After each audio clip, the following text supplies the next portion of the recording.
learning Quran together.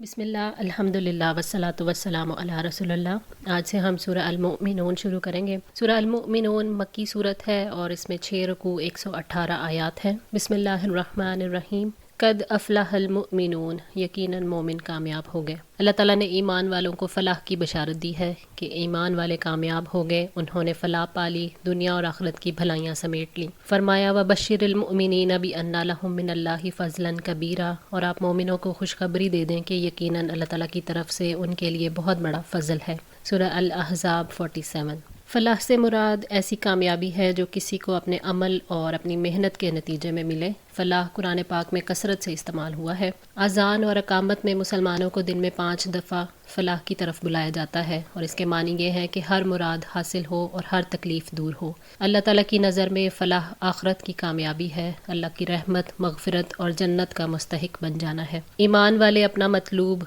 कैसे हासिल कर सकते हैं, उन्हें फ़लाह कैसे मिल सकती है। अगली 10 आयात में ऐसे ही काम बताए गए हैं जो जन्नत की कुंजी हैं। हर मोमिन को चाहिए कि वो अपने आप को इन आयात की मीज़ान में तोल कर देखे कि उसके ईमान में कितनी कमी है या कितनी कसरत है। अल्लज़ीना, वही जो, हुम फ़ी सलातिहिम, अपनी नमाज में, ख़ाशिऊन, खुशू करने वाले हैं, यानी नमाज में अल्लाह ताला से डरते हैं और सुकून के साथ खड़े रहते हैं, दिल हाजिर रखते हैं, ख्यालात बटने नहीं देते, सिर्फ अल्लाह की तरफ ध्यान रखते हैं, उनकी आंखें झुकी होती हैं और बाजू पस्त रहते हैं। नमाज में खुशू ये है कि जब बंदे का दिल अल्लाह को करीब समझते हुए उसके हजूर हाजिर हो, इससे दिल को सुकून हासिल होता है। सहाबा नमाज में आसमान को देख लिया करते थे, फिर जब ये आयत नाजिल हुई तो उन्होंने निगाहें झुका ली और सजदे से आगे ना बढ़ने दी। नमाज में खुशू उसी वक्त हासिल होता है जब दुनिया से कट कर अल्लाह ही की तरफ तवज्जो हो और नमाजी पर ऐसी महवियत का आलम हो कि वो खुद फरामोश होकर दुनिया से बेखबर हो जाए।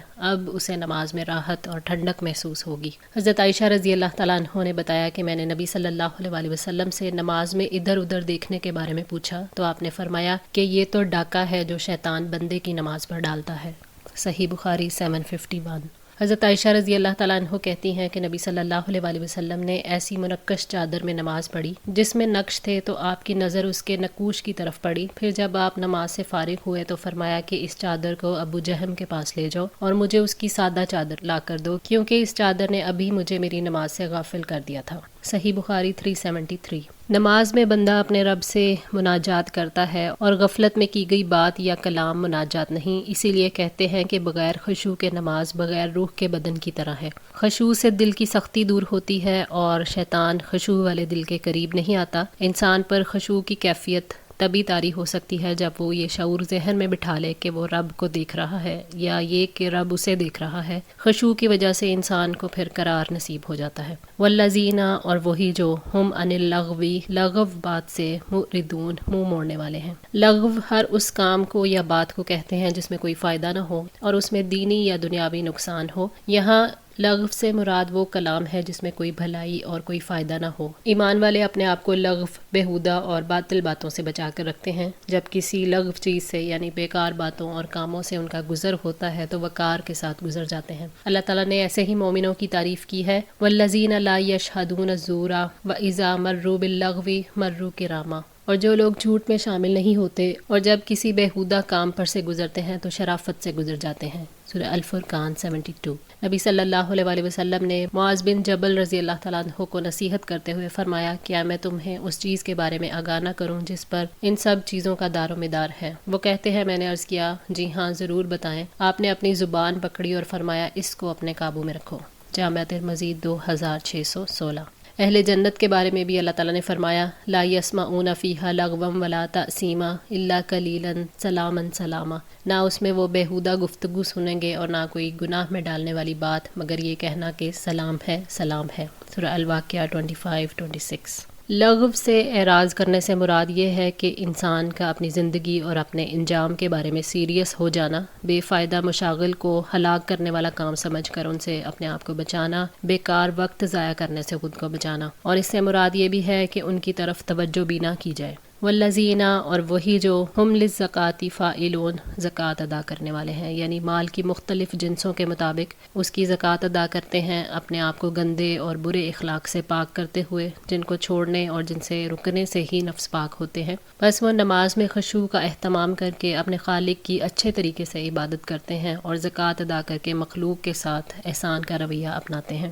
حضرت عبداللہ بن عمر سے روایت ہے کہ نبی صلی اللہ علیہ وآلہ وسلم نے فرمایا، اسلام کی بنیاد 5 چیزوں پر قائم کی گئی ہے۔ اول، گواہی دینا کہ اللہ کے سوا کوئی معبود نہیں، اور بے شک نبی صلی اللہ علیہ وآلہ وسلم اللہ تعالیٰ کے سچے رسول ہیں، اور نماز قائم کرنا اور زکوٰۃ ادا کرنا اور حج کرنا اور رمضان کے روزے رکھنا۔ صحیح بخاری 8۔ حضرت ابو ہریرہ رضی اللہ تعالیٰ عنہ سے روایت ہے کہ ایک بدوی آپ صلی اللہ علیہ وآلہ وسلم کی خدمت میں حاضر ہو کر عرض کرنے لگا، اے اللہ کے رسول، مجھے ایسا عمل بتائیں جس پر اگر میں ہمیشگی کروں تو جنت میں داخل ہو جاؤں۔ آپ نے فرمایا کہ اللہ کی عبادت کرو، اس کے ساتھ کسی کو شریک نہ کرو، فرض نماز قائم کرو، فرض زکوٰۃ ادا کرو اور رمضان کے روزے رکھو۔ وہ کہنے لگا، مجھے اس ہستی کی قسم ہے جو میری جان کی مالک ہے، میں اس سے آگے نہیں بڑھوں گا۔ جب وہ واپس ہوا تو آپ نے فرمایا، جو شخص جنتی آدمی دیکھنا چاہتا ہو وہ اسے دیکھ لے۔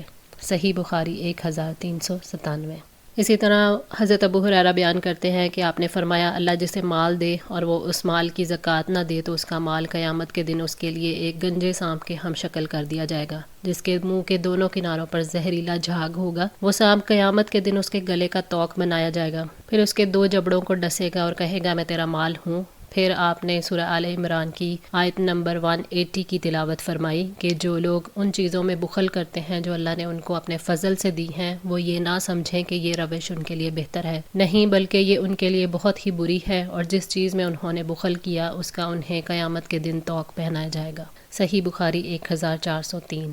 زکوٰۃ کے 2 فائدے جو ادا کرنے والے کو پہنچتے ہیں، ایک تو یہ کہ اس کا مال پاک ہوتا ہے اور دوسرا اس کا نفس پاک ہوتا ہے۔ اللہ تعالیٰ نے فرمایا، خذ من اموالہم صدقۃ تطہرہم وتزکیہم بہا وصلی علیہم، اور آپ ان کے اموال میں سے صدقہ لے لیں اور اس کے ساتھ آپ انہیں صاف کریں گے اور ان کو پاک کریں گے اور آپ ان کے لیے دعا کریں۔ سورۃ توبہ 103۔